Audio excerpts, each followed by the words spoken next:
क्या हुआ बेटी? ये क्या? तुम ऐसे रो क्यों रही हो? कोई बुरी खबर है क्या? नहीं, कोई बुरी खबर नहीं है। बल्कि मुझे तो ये लग रहा है कि हम यमुना को ढूंढ ही लेंगे।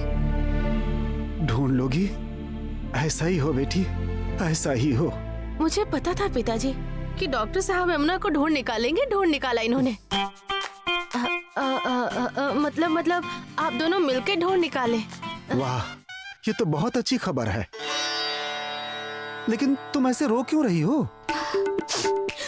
अपनी किस्मत की वजह से रो रही हूँ मैं। अब ये रोना धोना बंद करो। मैं ये सब बहुत देर से सह रहा हूँ। मैं भी बहुत देर से सहन कर रही हूँ डॉक्टर साहब। एक बार यमुना तो मिल जाए, उसके बाद हम बात करते हैं।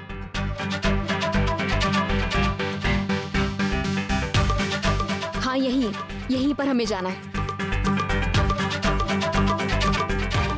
देखिए तो ये एड्रेस कहाँ का है?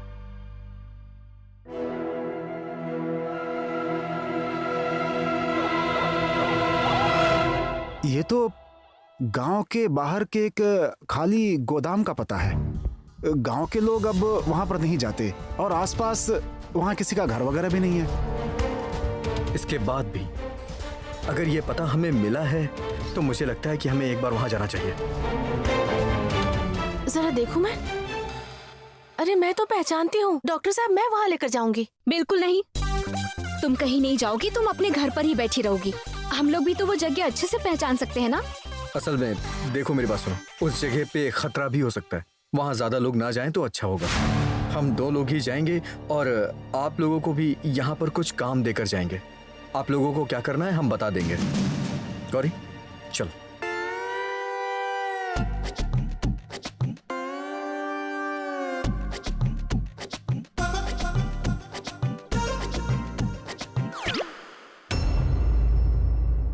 तुमने देखा आनंदी, इसलिए मैं दीदी पर भरोसा नहीं करता हूँ, विश्वास भी नहीं करता उन पर। कितनी अजीब बात है। हाँ, इतना कुछ हो जाने के बाद भी शैलमा गौरी का नुकसान करने की कोशिश कर रही हैं। तुमने जो भी देखा वो सही देखा है ना? मैंने अपने कानों से सुना है सर। अभी तुम लोगों का सिर्फ एक ही काम है। तुम लोगों को इस बात का ध्यान रखना है कि गौरी किसी भी हाल में घोषाल परिवार में या घोषाल महल के आसपास भी ना आ सके।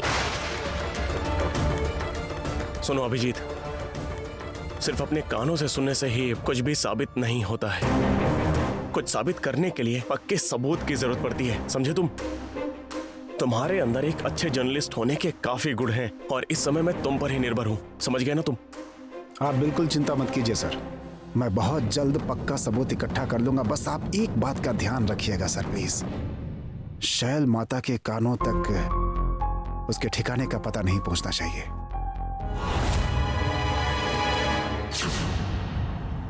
पापा जी आप?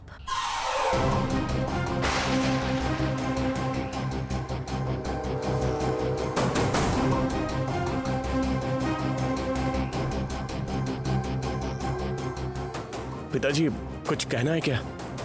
हाँ, मेरी दवाइयाँ खत्म हो चुकी हैं। किसी को मेरे कमरे में भेज देना। हाँ जरूर। अब आनंदी, तुम जरा पिताजी के कमरे से प्रिस्क्रिप्शन लेकर आओगी और प्रिस्क्रिप्शन लाते वक्त तो दीदी को एक बार बता देना कि हम लोग हमेशा घर पर नहीं रहते हैं, कभी भी बाहर निकलना पड़ता है, इसलिए हम दीदी के महायज्ञ में पार्टिसिपेट नहीं कर पाएंगे।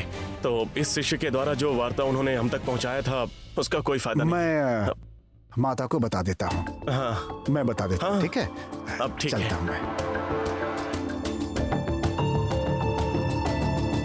पिताजी आप जाइए, आनंदी आ रही है।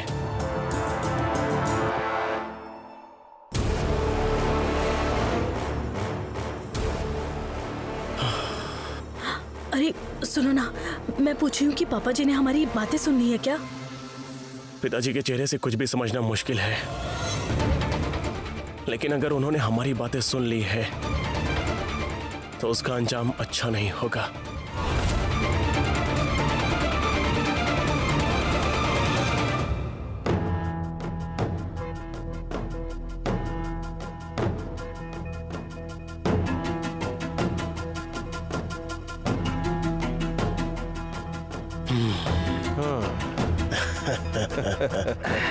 इतनी जल्दी चले जाओगे बॉस?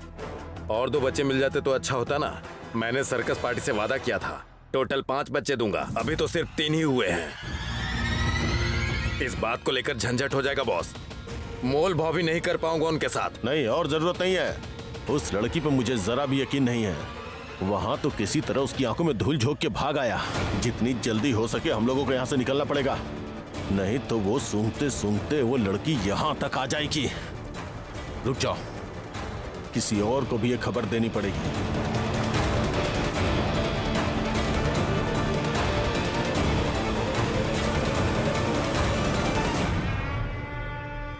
हेलो शैलुमा,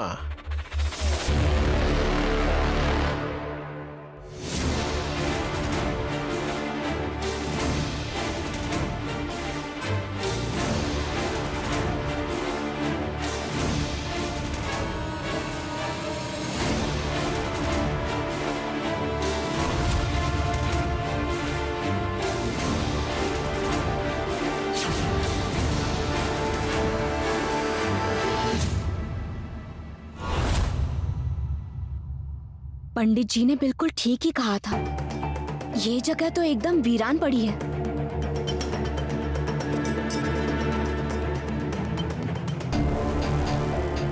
देखिए, ये दरवाजा तो बाहर से बंद है। लेकिन गौरी, इस ठिकाने से खाने पीने का सामान ऑर्डर किया गया है, लेकिन यहाँ देखने से ऐसा लग नहीं रहा है कि यहाँ कोई रहता है। तो फिर ऑर्डर किया गया सामान इस ठिकाने का ही क्यों है? गौरी, कोई मजाक में या गलती से इस जगह का ऑर्डर क्यों मंगाएगा?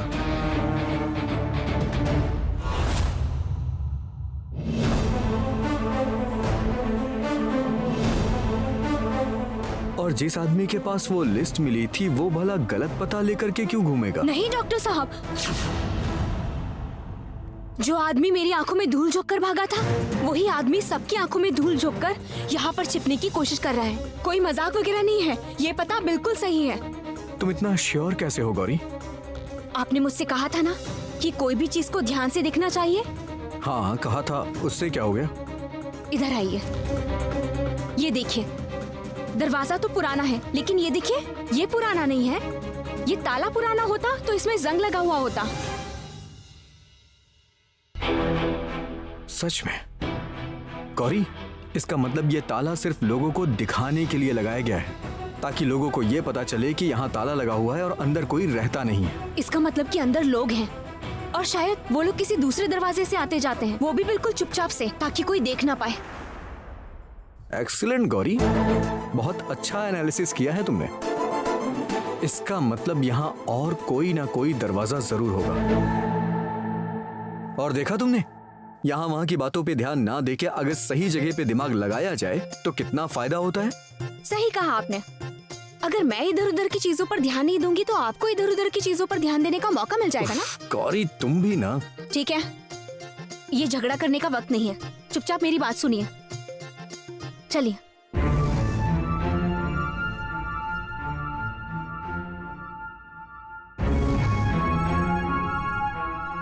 ये क्या कह रहे हैं चाचा जी? ये करना क्या ठीक रहेगा? आप एक बार फिर से सोच कर देखिए। अभी भी तुम सही गलत का विचार कर रही हो श्रीमती। उधर तुम्हारा बेटा हमेशा के लिए दूर जा रहा है। ठीक है, वही करो।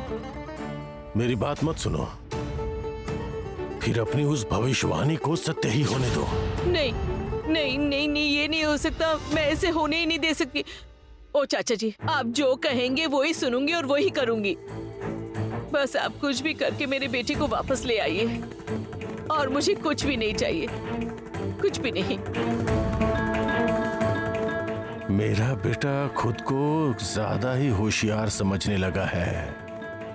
उसको लग रहा है कि मुझे कुछ भी पता नहीं चलेगा।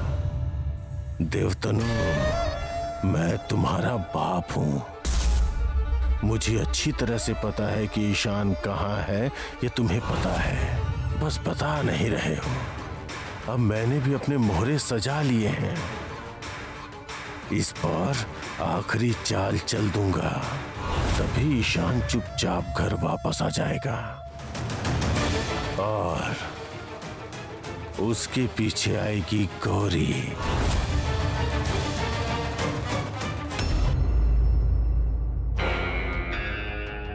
किसी की आवाज नहीं आनी चाहिए, कोई भी रोना धोना नहीं होना चाहिए। चुपचाप बाहर जाके गाड़ी में बैठो। ए, इन्हें लेके जाओ, जाके गाड़ी में बैठाओ। ए चल, चल उठ, चल उठ, चल।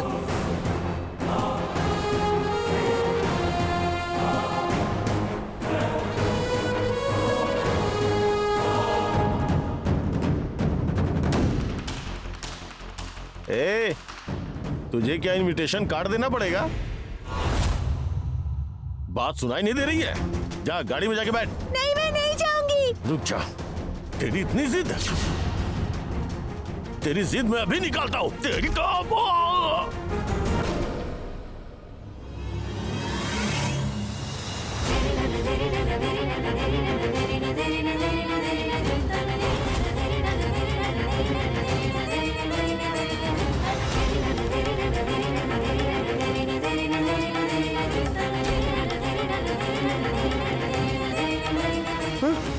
अरे कोई है क्या? ए, क्या हुआ? अरे उठो, मैंने कहा था ना ये लड़की यहां चली आएगी। अब देख, पहले तेरा एक आंख फोड़ दूंगा, समझी? गाना गा के रास्ते में भीख मांगना, और तुम्हारी ये सुंदर आंखें देखकर और ये मासूम चेहरा देखकर तुम्हें लोग बहुत सारा भीख देंगे।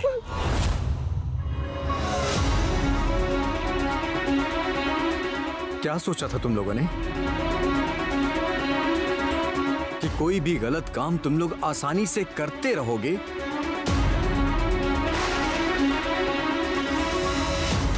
और किसी को कुछ पता नहीं चलेगा और कोई कुछ बोलेगा भी नहीं? मरने का डर नहीं है तुम्हें? इससे पहले कितना बड़ा कांड हुआ था, उसके बाद भी तुम लोगों ने ये सब किया। तुम लोगों की वजह से देवी माँ के नाम पर झूठा कलंक लगा है।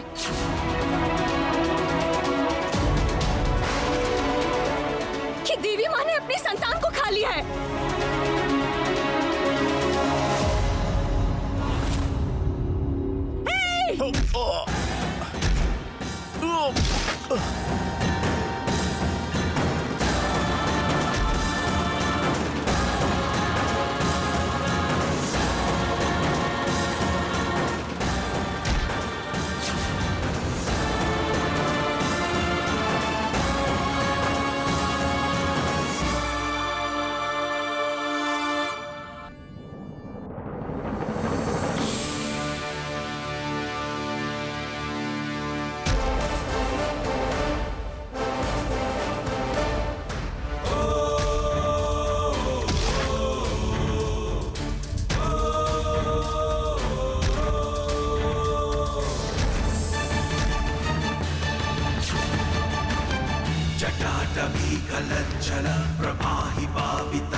गौरी, इस बच्ची को लेकर सेफ जगह पे चली जाओ। इनका इंतजाम तो मैं करता हूँ।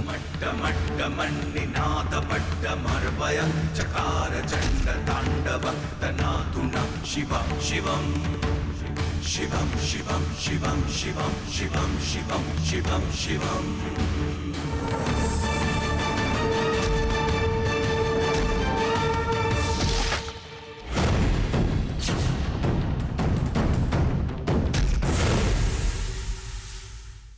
चलो।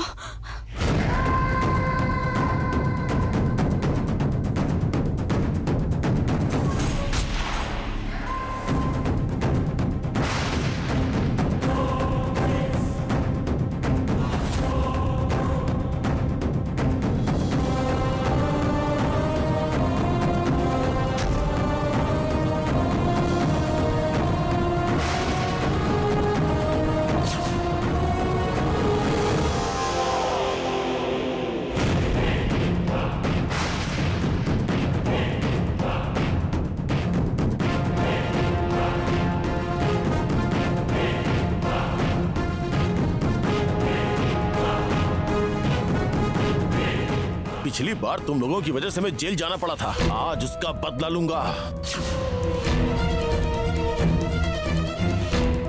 यहीं तुझे मार के मैं गाड़ दूंगा, उसके बाद तेरी बीवी को अपने साथ लेके जाऊंगा। पिछली बार तेरी बीवी से भीख नहीं मंगवा पाया था ना, इस बार तेरी बीवी से सर्कस करवाऊंगा।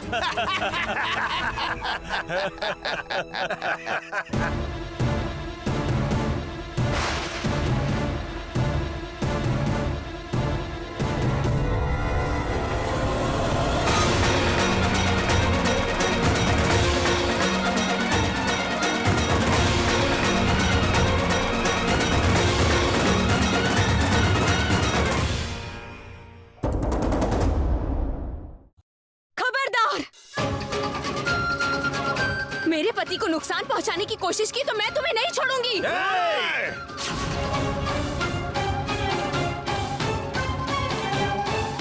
गौरी, गौरी संभल के, उनके पास बंदूक है।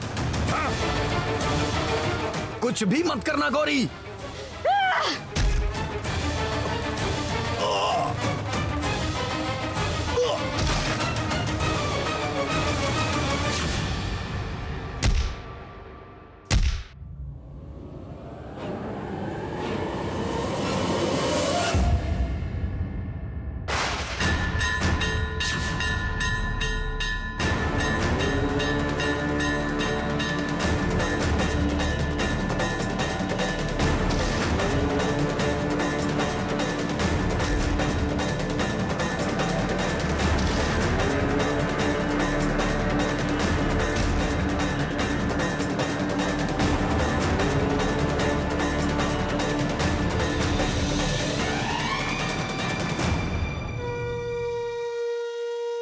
नमस्ते शरण्ये शिवे सानुकंपे, नमस्ते जगद्व्यापिके विश्वरूपे, नमस्ते जगद्वन्द्य पदारविन्दे, नमस्ते जगत्तारिणी त्राहि दुर्गे। गौरी,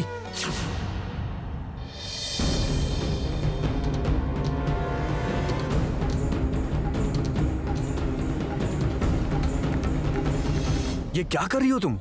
चलो, अभी हमें बच्ची को सेफ जगह पे लेके जाना है। हाँ हाँ, सही कह रहे हैं डॉक्टर साहब, चलिए।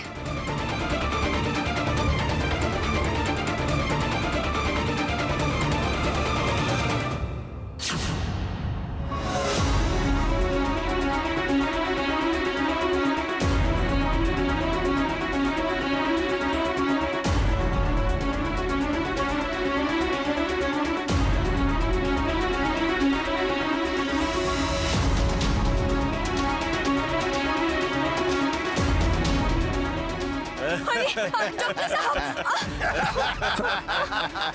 अब देख तुम दोनों का और उस बच्ची का क्या हाल करता हूँ। अब देख, बच्चों को लेके आओ। हाँ।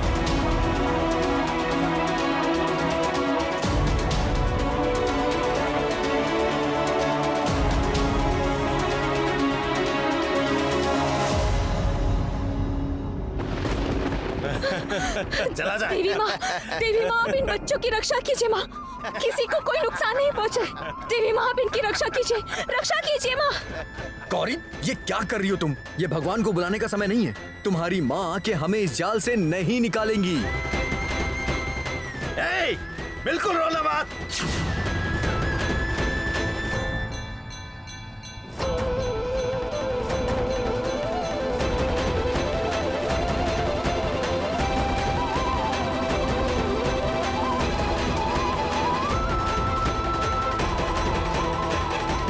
तुम दोनों का वक्त आ गया है। तुम लोग जाल छुड़ाने की कोशिश करो और मैं तब तक ये चाकू धार कर लेता हूँ। 2, 3, 4, 5।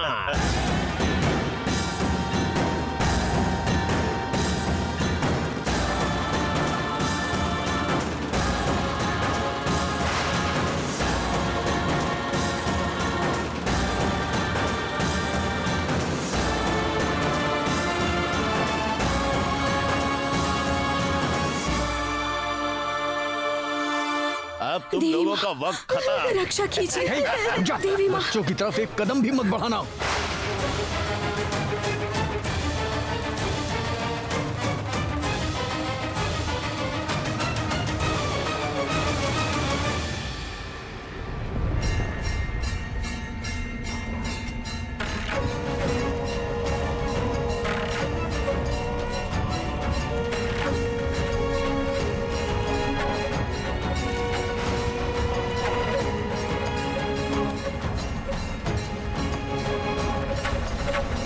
चर्मंबराधारे खड्गकर्त्री करे धरे कपालेन्दि हरे वामे कालिकाव्यै नमस्तुते नियुत्पलजटाधारे सिंहूरेन्दुमुखोदये सुरद्भक्तष्टदोषणे कालिकाव्यै नमस्तुते कालिकाव्यै नमस्तुते कालिकाव्यै नमस्तुते